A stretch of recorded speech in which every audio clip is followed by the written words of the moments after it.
Hey guys, welcome back to YouTube channel. I am Om Prakash Saini और आज हम जो अनाउंस करने जा रहे हैं वो हमारा व्हाट्सएप नंबर है, जिसके माध्यम से हम आप तक विभिन्न प्रकार के आपकी आवश्यकता के अनुसार नोट्स उपलब्ध करवाएंगे।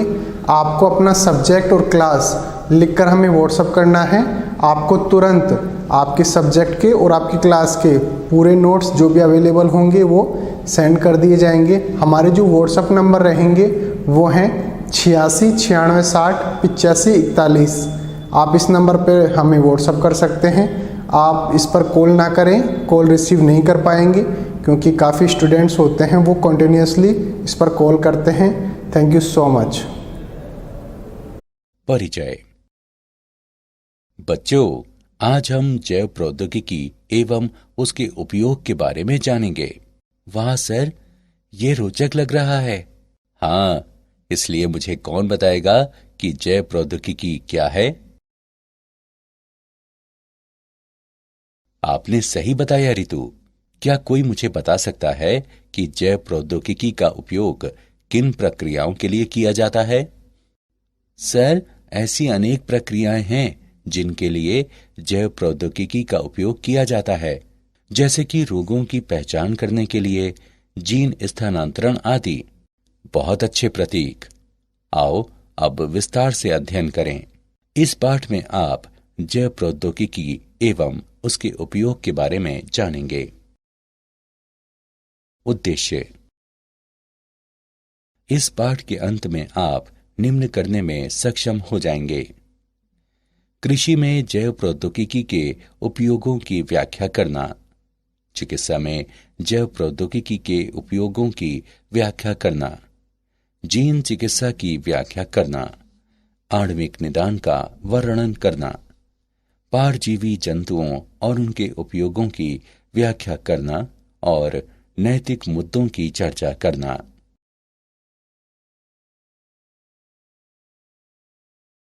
कृषि में जैव प्रौद्योगिकी का उपयोग।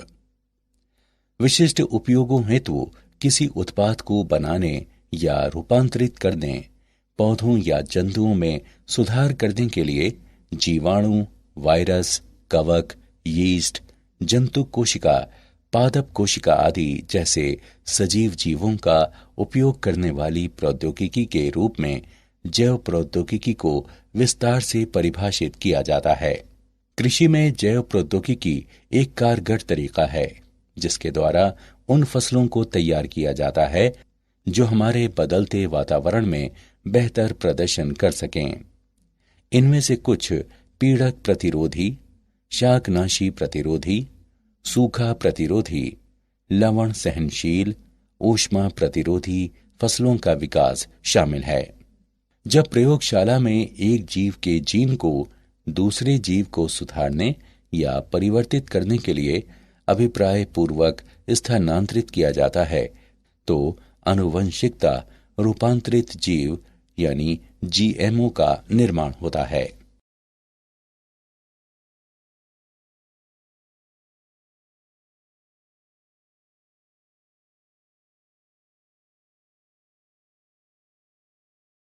आनुवंशिकता रूपांतरित जीवों का उपयोग।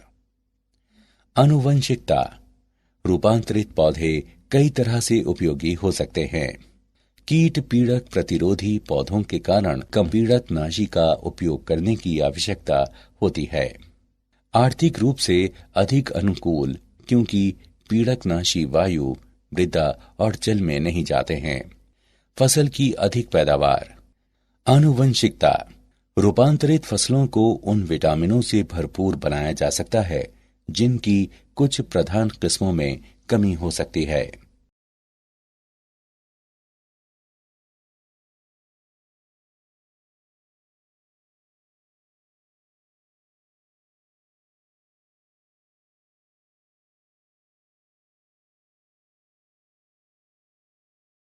कृषि में जैव प्रौद्योगिकी का उपयोग।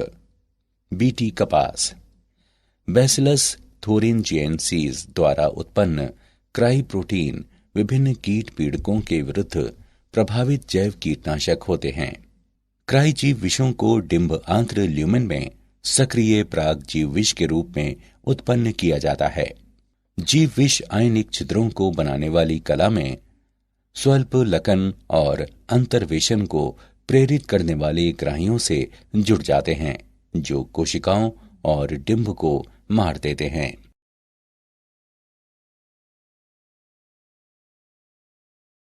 पीड़क प्रतिरोधी पौधा। पीड़क प्रतिरोधी पौधे।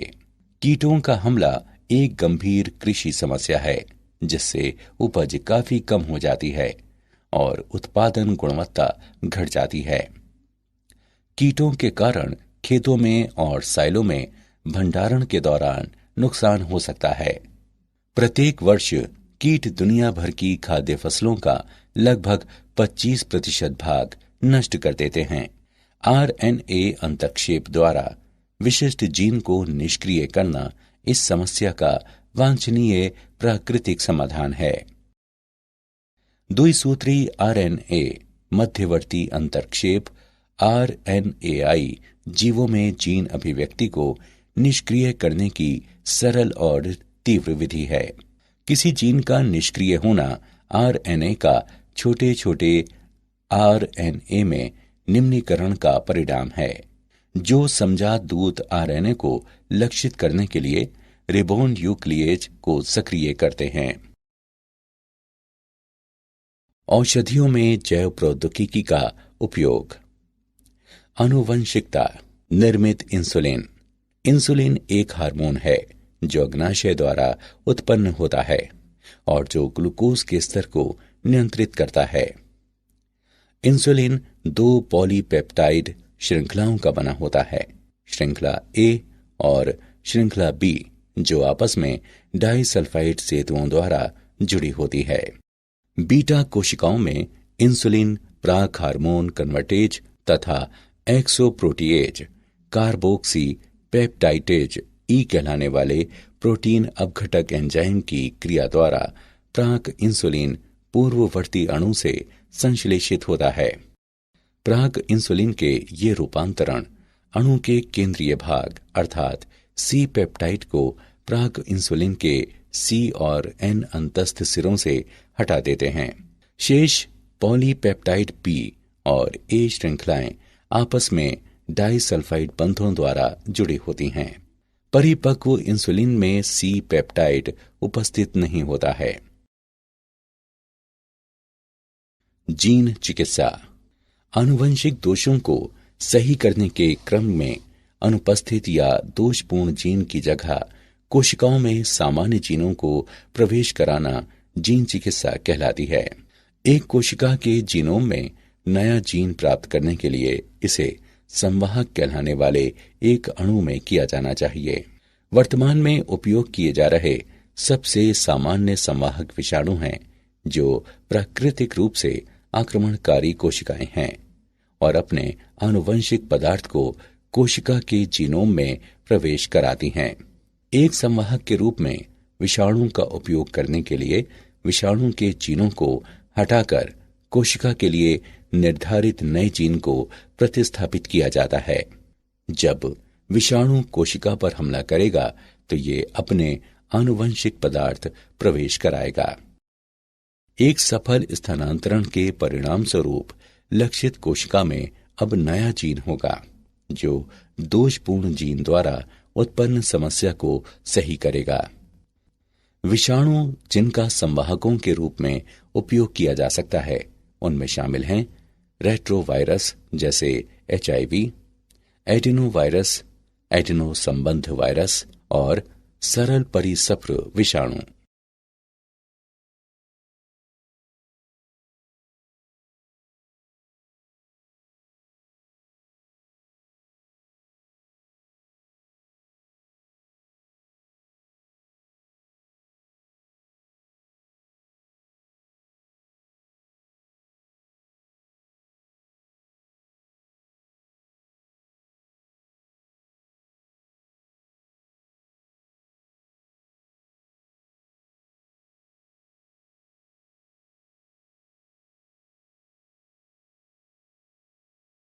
आणविक निदान। किसी ऊतक या तरल में प्रोटीन, DNA, RNA जैसे अणुओं के अध्ययन द्वारा रोगों की पहचान करने की प्रक्रिया आणविक निदान कहलाती है। आणविक निदान और चिकित्सा है रोगों के आणविक कारणों का पता लगाने, निगरानी और उपचार करने में उन्नत, विशिष्ट जनसंख्याओं की ओर औषध विकास और लक्षित औषधियों के मार्गदर्शन के लिए बायोमार्कर का उपयोग, औषध प्रतिक्रिया, औषध उपापचय, प्रतिकूल प्रभाव और रोग प्रगति को प्रभावित करने वाली आनुवंशिक विभिन्नताएं, औषध या नैदानिक संयोजन का विकास और चिकित्सीय उपयोग, उभरती हुई फार्मेकोजिनोमिक और आणविक नैदानिक प्रौद्योगिकी, नैदानिक और व्यक्तिगत चिकित्सा में विनियामक मुद्दे।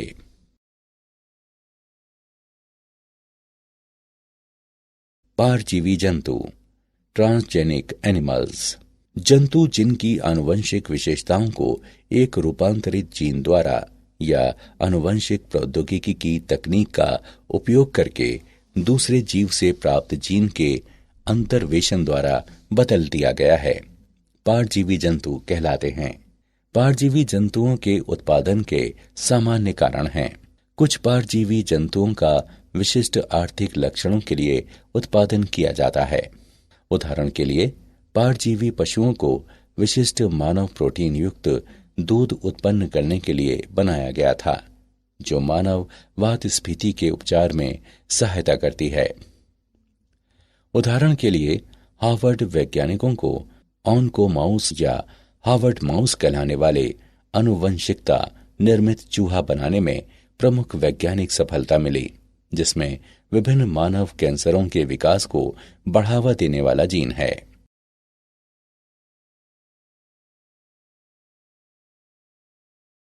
पारजीवी जंतुओं का उपयोग, मानव कल्याण के लिए इन जंतुओं के लाभों को निम्न क्षेत्रों में वर्गीकृत किया जा सकता है: कृषि, औषधि और उद्योग। कृषि उपयोग, प्रजनन। पारंपरिक प्रजनन अधिक समय लेने वाला मुश्किल कार्य है। जैव प्रौद्योगिकी के उपयोग से कम समय में और अधिक परिशुद्धता के साथ जंतुओं में विशेषताओं को विकसित करना संभव हो गया है। इसके अलावा उपज बढ़ाने के लिए किसानों को एक आसान तरीका भी प्रदान करता है। गुणवत्ता, पारजीवी गायें अधिक दूध उत्पन्न करती हैं या कम लैक्टोज या कोलेस्ट्रॉल वाला दूध उत्पन्न करती हैं। सुअर और पशु जिनमें अधिक मांस होता है, भेड़ जो अधिक ऊन देती हैं। रोग प्रतिरोध, वैज्ञानिक रोग प्रतिरोधी जंतुओं को उत्पन्न करने के लिए प्रयासरत हैं, जैसा कि इन्फ्लुएंजा प्रतिरोधी सुअर, लेकिन जीन की बहुत ही सीमित संख्या वर्तमान में पालतू जानवरों में रोगों के प्रतिरोध के लिए जिम्मेदार है।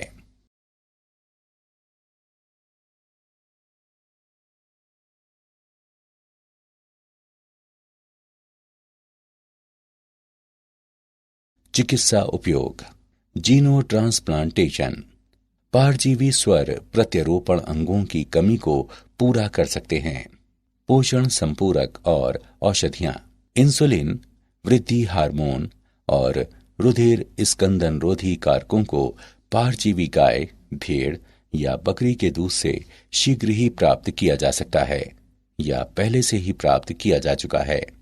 मानव जीन चिकित्सा, मानव जीन चिकित्सा में जीन की दोषपूर्ण प्रतिलिपियों वाले व्यक्ति के जीनोम से जीन की सामान्य प्रतिलिपि जोड़ना शामिल है।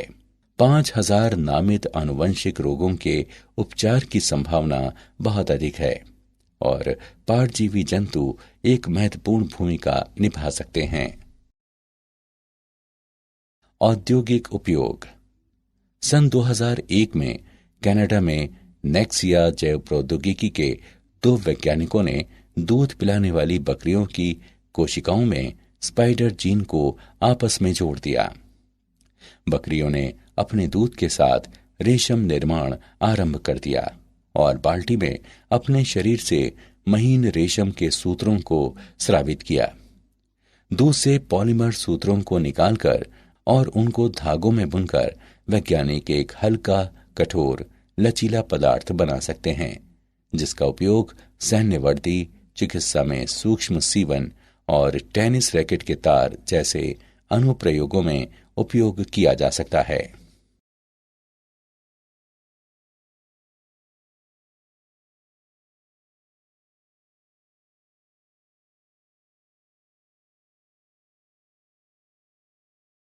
नैतिक मुद्दे।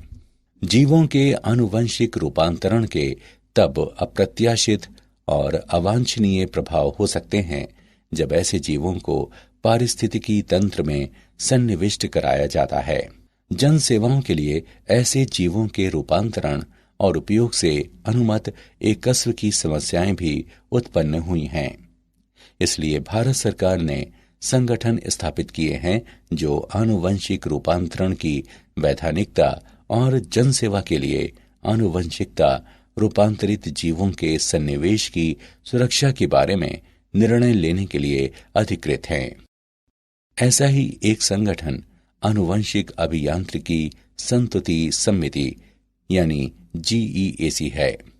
सन 2001 और 2002 में भारत में 93 मिलियन टन चावल का उत्पादन हुआ और 2011 और 2012 तक सरकार का लक्ष्य 129 मिलियन टन चावल उत्पादन का है। बायोपायरेसी। बायोपायरेसी प्राकृतिक रूप से पाई जाने वाली जैव रासायनिक या आनुवंशिक सामग्री का व्यावसायिक रूप से उपयोग करने की कार्य प्रणाली है, विशेषकर एकस्व प्राप्त करके जो उस समुदाय जिससे ये उत्पन्न हुई है उसको उचित मुआवजे का भुगतान करने में विफल रहने पर भविष्य में इसके उपयोग को प्रतिबंधित करती है। भारत में उगने वाला बासमती चावल अपने विशिष्ट स्वाद और सुगंध के लिए मशहूर है, लेकिन एक अमेरिकी कंपनी ने अमेरिकन एकस्व व ट्रेडमार्क कार्यालय द्वारा एकस्व अधिकार प्राप्त कर लिया था। इस कंपनी ने भारतीय किस्मों को अर्धबौनी किस्मों से संकरण कराकर बासमती की नई किस्म विकसित की। क्या आप जानते हैं, अमेरिकी शोधकर्ताओं ने एक प्रणाली विकसित की है जिसमें नीले प्रकाश को सक्रिय करके किसी भी वांछित जीन को प्राप्त किया जा सकता है तथा टर्न ऑन या टर्न ऑफ कर सकते हैं, जो जैव प्रौद्योगिकी और चिकित्सा में अनुसंधान के लिए हो सकते हैं। यह पहली बार है जब डीएनए के विशिष्ट खंडों को टर्न ऑन या टर्न ऑफ किया गया है। उन्होंने अमेरिकन केमिकल सोसाइटी के जर्नल में प्रकाशित अपने शोध पत्रों में प्रकाश की तीव्रता का उपयोग करके जीन अभिव्यक्ति के स्तर को अनुकूल बनाने के बारे में जानकारी भी दी है। सारांश। आइए हमने जो कुछ सीखा है उसे संक्षेप में दोहराएं। विशिष्ट उपयोगों हेतु किसी उत्पाद को बनाने या रूपांतरित करने, पौधों या जंतुओं में सुधार करने के लिए जीवाणु, वायरस, कवक, यीस्ट, जंतु कोशिका, पादप कोशिका आदि जैसे सजीव जीवों का उपयोग करने वाली प्रौद्योगिकी के रूप में जैव प्रौद्योगिकी को विस्तार से परिभाषित किया जाता है। RNA अंतर्क्षेप द्वारा विशिष्ट जीन को निष्क्रिय करना कीट हमले की समस्या का वांछनीय प्राकृतिक समाधान है। आनुवंशिक दोषों को सही करने के क्रम में अनुपस्थित या दोषपूर्ण जीन की जगह कोशिकाओं में सामान्य जीनों को प्रवेश कराना जीन चिकित्सा कहलाती है। किसी ऊतक या तरल में प्रोटीन, DNA, RNA जैसे अणुओं के अध्ययन द्वारा रोगों की पहचान करने की प्रक्रिया आणविक निदान कहलाती है।